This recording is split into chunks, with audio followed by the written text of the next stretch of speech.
We are live. Producer Moose can, I don't know if he can remove himself from the screen or not. He won't be talking. Josh Goodson is drinking already because the Pack is down 5 at the half to Clemson, but it is ACC tournament time. We're all over the place. We'll be in Brooklyn soon enough. We're taking the Sports Channel 8 private jet up there. But first of all, Ben Swain, Josh Goodson, you guys are with me. Are you okay to go ahead and make it an 8-team only tournament? Just top 8 seeds only make the tournament. Go back to making it a 3-day affair. I'm okay with that. Yeah, it adds some intrigue to the regular season, right? Yes, 100%. Both to get that 8 seed or whatever. But like, there's never been a Tuesday or even really a Wednesday worth talking about. Well, Hayes, wait, we still got an hour left in State Clemson. I mean, we could be talking about it. Yeah, and you seem to forget that last year's national champion was shut down on Wednesday at the ACC tournament after 2 convincing wins when Duke was not allowed to play anymore because of COVID. So that last year Wednesday actually impacted the national championship. I don't want to hear it. I'm just it's like Pitt BC. First of all, every Tuesday involves BC, and that's automatically a no. And then Pitt is probably around there. I'm ready to maybe we even for fun have a top 9 and have an old school, Les Robinson Invitational game. A Wednesday night, Les Robinson playing invitational game, but then Thursday, Friday, Saturday is just quarterfinals, semifinals, finals. We had some fun today talking about the West Coast Conference bracket, but I think the ACC needs to reclaim its old bracket. Real quick, have y'all watched any of the state game? Yeah. Yes, I watched all of it. When is Clemson never not gross to watch? We talked about this on the show yesterday, right? Like, Virginia has the reputation for being gross, but Clemson is like skating by on like, you've never really done, only because you've never gotten good have we noticed how gross you are, Clemson. State sucks this year, right? I'm not saying that they don't suck, but Clemson has been the same team for the last, as long as I can remember. They're gross to watch. They never have anybody really fun. They had like a Terrell McIntyre, Will Solomon, but even KJ McDaniel was ridiculous to watch. But even their teams were gross. Even when they have good players, their teams are still gross somehow. It's not like they get a good player and end up scoring 85 a game. It's the old Seth Greenberg Virginia Tech teams that they're not going to win on talent. They're definitely not going to win on coaching. So they just have to make the game ugly as possible. Even those teams were more interesting, I felt like. What Clemson teams are just never interesting. The only interesting thing that Clemson ever does is the freaking streak in UNC. We don't even have that was it. That was it. Eldon Campbell and Dale Davis playing together was like the most fun Clemson ever was. And you're right. Their identity was never winning in Chapel Hill, and they've lost that now. And there's no reason to ever regard Clemson basketball. Although they're replaying when Clemson upset number 1 UNC on the day that Dale Earnhardt died. Great. They're showing that right now. Fantastic juxtaposition. That is North Carolina sports right there. All I remember is that Dale Earnhardt died that same day. That's all I remember.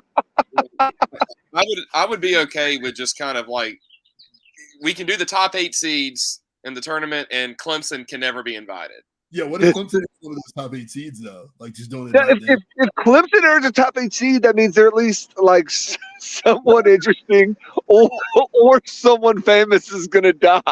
One of those two. Yeah, and I think that's important. What did you guys watch Pitt BC? Be honest. I had it on. I watched a little bit. I also had Champions League on, so I couldn't pay attention to it too much. What happened with Jeff Capel? It looked like it started out they were overachieving for being terrible. looked like he may have been a Coach of the Year candidate, because he was finishing like 12th in the league, even though he was supposed to win no games. And now it's just tough. Is he a victim of the COVID, like basically starting a rebuild during COVID? I mean, there are a couple things at play. I think one, outside of his control, is Kevin Stallings, right? Like, you're taking over the program from Kevin Stallings. I saw a Pitt fan put on Twitter that Jeff Capel hasn't had a winning season as a head coach since Blake Griffin. But that's 6 seasons, right? Like, he hasn't been a head coach. That's 6 seasons. And how many winning seasons has Pitt had in the last 10 years? I bet it's like 2 maybe. So he's got a lot to do. But also, man, it's tough going from being like the recruiter where you're a good cop, right? Like, you're a good cop all the time, then to have to be the head coach, and now you're a bad cop all the time. And I just think there's some culture stuff going on there with some of that transition. What if he's just not? And this isn't like a him issue. Like, maybe he's just not like a great head coach. Like, I mean, he's had good teams though. I think it takes a lot to coach Pitt, right? Like, if but I mean, I see what Goodson's saying though. Is like, it's not saying he doesn't know the game, but in the NFL world, would he be a really good offensive coordinator? Like, he knows offensive basketball and he knows recruiting, but when it comes to doing everything and affecting your, mantra onto everybody, is he the best at that? And I would say the same thing about Kevin Keats too, by the way, right? Like, maybe Kevin Keats was better being a UNC Wilmington coach in that environment, right? Like, being in that. So it's not that's a different thing. Being a head coach versus assistant versus head coach at a Power 5 versus head coach at a smaller. Those are a little bit different. And I kind of feel you on the analogy that I made. It was like, is Capel like obviously a smart basketball mind and obviously a great recruiter, but maybe not the type of a program. I don't know. I don't. He'll probably get another chance if Pitt isn't the one. I bet but. We'll see. $15 million is a big ass buyout. But yeah, I'm not disagreeing with Goodson. I just don't know that Pitt gives us enough data to answer that question, right? Like, you put anyone at Pitt, are they going to be any better than what he is right now? And also, you come from like being at Duke, and you're like recruiting a totally different type of player. You're playing a totally different type of style. You did that for what, 10 years? I don't know, like. You've gone to a different environment as well. That we have to figure out. I'm not saying he showed up there thinking he could do what he did at Duke as being a part of that and do it at Pitt, but it's a change. All right, Goodson. More importantly, baby watch. What's up? Is the baby coming early? We're trying to get our pool picks. We don't. March 24th right now is the date that we have circled. So all right. Baby Goodson has as many points right now as Baby T does for NC State. I know I'm being a homer here, but like, let's go State. As with everything we discussed earlier, no one wants to see Pitt tomorrow.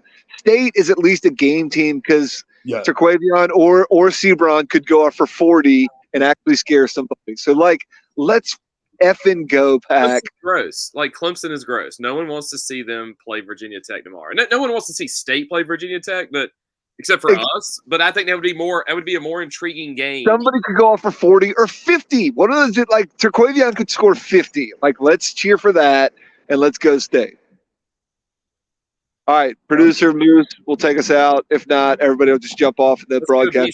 Actually, let's go to BC to beat Wake tomorrow because that would be hilarious. If we had a research department, I want to know BC's Tuesday's record, and if Wake gets Coach of the Year, Player of the Year, loses to BC, and doesn't make the NCAA tournament, we'll never let them live it down. Ever. Like, don't do that, Wake. Don't lose to Boston College tomorrow and put yourself at risk. So, all right, ACC tournament coverage continues on Sports Channel 8. Check us out here. We'll be going live. We'll be live tomorrow morning. No game show tomorrow. We're just going live talking ACC tournament. And all right, peace. We out. Bye. Moose, take us out.